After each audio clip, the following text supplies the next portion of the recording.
لوگوں نے پوچھا کہ پھر کیا ہوگا؟ آپ نے فرمایا کہ مجھے معلوم نہیں۔ حضرت ابو ہریرہ کا قول ہے کہ اس کے جسم پر سب رنگ ہوں گے۔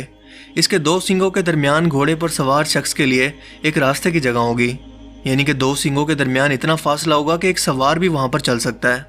یہ موٹے نیزے اور بھالے کی طرح کا ہوگا۔ اس کے بال ہوں گے، کھر ہوں گے، داڑھی ہوگی، مگر دم نہیں ہوگی۔ 3-4 دن کے اندر یہ مسلسل 1/3 باہر آئے گا، حالانکہ یہ تیز گھوڑے کی طرح چلتا ہوگا۔ اس کا سر بیل کے سر سے ملتا ہوگا، آنکھیں خنزیر کی آنکھوں جیسی ہوں گی، کان ہاتھی کے جیسے ہوں گے، شتر مرغ جیسی گردن ہوگی، چیتے جیسا رنگ ہوگا، بلی جیسی کمر ہوگی، مینڈے جیسی دم ہوگی، اونٹ جیسے پاؤں ہوں گے۔ اس کے ہر 2 جوڑوں کے درمیان 12 گز کا فاصلہ ہوگا۔ حضرت موسیٰ علیہ السلام کی لکڑی اور حضرت سلیمان علیہ السلام کی انگوٹھی اس کے ساتھ ہوگی، اور یہ جانور بنا ماں باپ کے اللہ تعالیٰ کے حکم سے پیدا ہوگا۔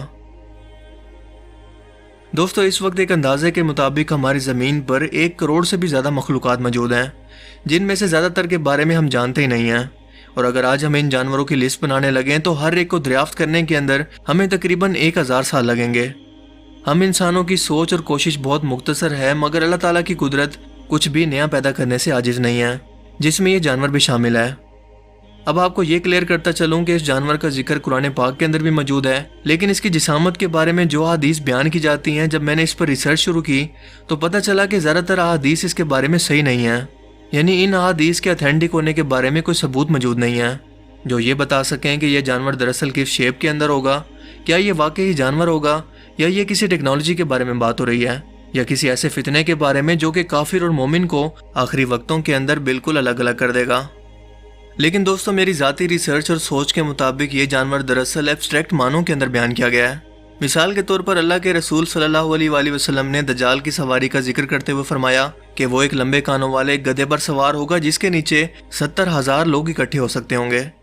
اور وہ تیز رفتار سواری ہوگی جو کہ چند ہی منٹوں کے اندر دنیا کے ایک کونے سے دوسرے کونے تک پہنچ جائے گی۔ اب ذرا غور کریں کہ کیا اس طرح کے کسی گدھے کا وجود ممکن ہے کہ جو کہ اتنی بڑی جسامت کا مالک ہو کہ اس کے نیچے 70,000 لوگ اکٹھے ہو جائیں؟ کیا یہ ممکن ہے؟ اور یہ بھی کہ وہ اتنی تیز رفتاری سے پانی اور خشکی پر سفر کرے کہ چند ہی لمحوں کے اندر ہزاروں کلومیٹر کا سفر طے کرے؟ بظاہر تو یہ ناممکن ہے، لیکن آج ہمارے سامنے اسٹیلتھ ایئر کرافٹ ٹیکنالوجی موجود ہے جو کہ آواز کی رفتار سے بھی تیز سفر کر سکتی ہے اور رڈار کی پکڑ میں بھی نہیں آتی۔ یہ تیز رفتار بھی ہیں، خشکی اور پانی دونوں جگہوں پر سفر کر سکتے ہیں، اور ان کے گدھے کی طرح کے کان بھی جو کہ ایبسٹریکٹ معنوں کے اندر اللہ کے رسول صلی اللہ علیہ وآلہ وسلم نے آج سے 1400 سال پہلے بیان کیے تھے، واضح طور پر دیکھے جا سکتے ہیں۔ یعنی کہ اللہ کے رسول صلی اللہ علیہ وآلہ وسلم یہ بات پہلے سے جانتے تھے کہ یہ سواری کیسی ہوگی، کس طرح سے کام کرتی ہوگی، لیکن کیا آج سے 1400 سال پہلے عرب کے صحرا کے اندر موجود صحابہ کرام کو یہ سمجھانا ممکن تھا کہ ایسی بھی کوئی اڑنے والی مشین ہوگی جو کہ پرندوں سے بھی زیادہ تیز منٹوں کے اندر سفر کرے گی اور کئی 100 کلومیٹر کا سفر طے کر کے اتنی تیز رفتاری سے پانی اور خشکی پر موجود ہوگی کہ جس کا اس وقت کے لوگ تصور بھی نہیں کر سکتے تھے؟ اسی لیے آپ صلی اللہ علیہ وآلہ وسلم نے گدھے کی مثال دے کر صحابہ کرام کو سمجھایا، جو جانور اس وقت اربوں کے اندر موجود تھا، مگر آج 1400 سال کے بعد ہمیں اس جانور کی سمجھ اب اسٹیلتھ ایئر کرافٹ کی صورت میں آ گئی ہے۔ بالکل اسی طرح سے اللہ کے رسول صلی اللہ علیہ وآلہ وسلم نے حضرت جبرائیل فرشتے کی جسامت کا ذکر کرتے ہوئے فرمایا کہ ان کے ایک کندھے سے کان کی لو تک کا فاصلہ اتنا ہے کہ ایک تیز رفتار پرندہ 500 سال تک اڑتا رہے۔ اب یہاں پر بھی ایبسٹریکٹ معنوں کے اندر مثال دے کر سمجھایا گیا ہے، کیونکہ آج ہم سبھی لوگ جانتے ہیں کہ ہم لوگ سفر کو ماپنے کے لیے میٹر، کلومیٹر اور مائلز وغیرہ کے یونٹ کو استعمال کرتے ہیں، اور اسپیس کے اندر لائٹ ایئرز کو۔ لیکن کیا یہ اسکیل اگر آج سے 1400 سال پہلے اللہ کے رسول صلی اللہ علیہ وآلہ وسلم صحابہ کرام کو سمجھانے کی کوشش کرتے تو کیا ان کو بات سمجھ میں آتی؟ یقیناً نہیں سمجھ پاتے کہ حضرت جبرائیل علیہ السلام کے کندھوں اور کان کی لو کے درمیان 500 لائٹ ایئر کا فاصلہ ہے۔ یہ میں نے مثال کے طور پر بولا ہے، اسی لیے اس کی مثال آپ صلی اللہ علیہ وآلہ وسلم نے اس وقت موجود ایک تیز رفتار پرندے کی اڑان سے دی تاکہ صحابہ کرام اس کو ریفرنس کے طور پر سمجھ سکیں۔ اب بالکل یہی کیس دعوت العرض کے ساتھ بھی ہے، یہ بھی ایبسٹریکٹ معنوں کے اندر مثال کے طور پر سمجھایا گیا ہے، اسی لیے آپ کو بتاتا چلوں کہ دعوت العرض کا زمین سے نکلنا اور کفر و شرک اور حق پر موجود انسانوں کو الگ کرنا قرآن پاک سے ثابت ہے۔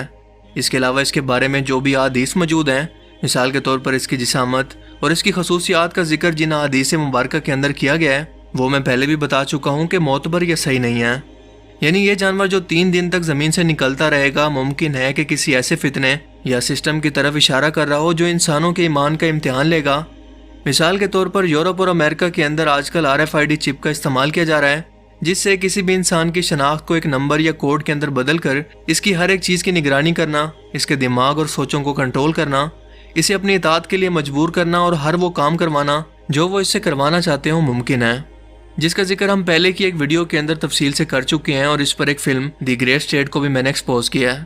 کہ کیسے سچ دکھانے پر اس فلم کے ڈائریکٹر ڈیوڈ کرولی کو اس کے بیوی بچوں سمیت گھر کے اندر قتل کر دیا گیا۔ ممکن ہے یہ جانور دابا اسی ٹیکنالوجی کے فتنہ کی طرف اشارہ کر رہا ہو، اور یہ جانور جب حملہ کرے گا تو جو شخص بھی اس فتنے کو اپنائے گا اس پر یہ چھاپ یعنی کہ اپنا نشان لگا دے گا، جس سے کافر کافر رہے گا، اور جو اسے نہیں اپنائے گا وہ اپنا ایمان بچا لے گا۔ یہ نشان، جسے مارک آف دی بیسٹ یا شیطانی چھاپ بھی کہتے ہیں، اس کا ذکر بائبل کے اندر بھی موجود ہے۔ اسی طرح سے یہ فتنہ دنیا بھر کے اندر پھیل کر لوگوں کا امتحان اس طرح سے لے گا کہ اس وقت آپ کی شناخت، آپ کا بینک بیلنس، آپ کا کھانا پینا، سب کچھ اسی چپ کی مدد سے خریدنا ممکن ہوگا۔ اسی لیے صبر کرنا اور اس وقت پر اپنے ایمان پر سلامت رہنا آپ کے مومن ہونے کی نشانی ہوگی۔ اس ٹاپک کو اگر آپ مزید ڈیٹیل سے سمجھنا چاہتے ہیں تو اس پر میری ایک پوری ویڈیو موجود ہے، جس کا لنک آپ کو ڈسکرپشن میں مل جائے گا۔ ہم انسان تو محض قرب قیامت کا وقت آنے سے پہلے اللہ کے رسول صلی اللہ علیہ وآلہ وسلم کی بیان کردہ نشانیوں کا بس اندازہ ہی لگا سکتے ہیں، لیکن اس وقت ان نشانیوں کے اندر بہت زیادہ شدت آ چکی ہے۔ جیسا کہ آپ صلی اللہ علیہ وآلہ وسلم نے فرمایا تھا کہ قیامت کی نشانیاں تسبیح کے دانوں کی طرح ہیں، اور جب تسبیح ٹوٹتی ہے تو ایک ایک کر کے پوری تسبیح بکھرنا شروع کر دیتی ہے۔ اللہ تعالی ہمارے ایمان کی حفاظت فرمائے اور ہمیں شیطانی فتنے کو سمجھنے کی توفیق عطا فرمائے، آمین۔ مجھے امید ہے کہ آج کی اس ویڈیو سے آپ کو بہت کچھ نیا جاننے کو ملا ہوگا اور آپ کو یہ ویڈیو پسند آیا ہوگا۔ اگر یہ ویڈیو آپ کو اچھا لگا تو اسے لائک کیجئے اور اسے اپنے دوستوں کے ساتھ بھی ضرور شیئر کریں۔ اب میں ملوں گا آپ سے ایک نئی انٹرسٹنگ ویڈیو میں، تب تک کے لیے اپنا بہت سا خیال رکھیے گا۔ Thanks for watching this video. اللہ حافظ۔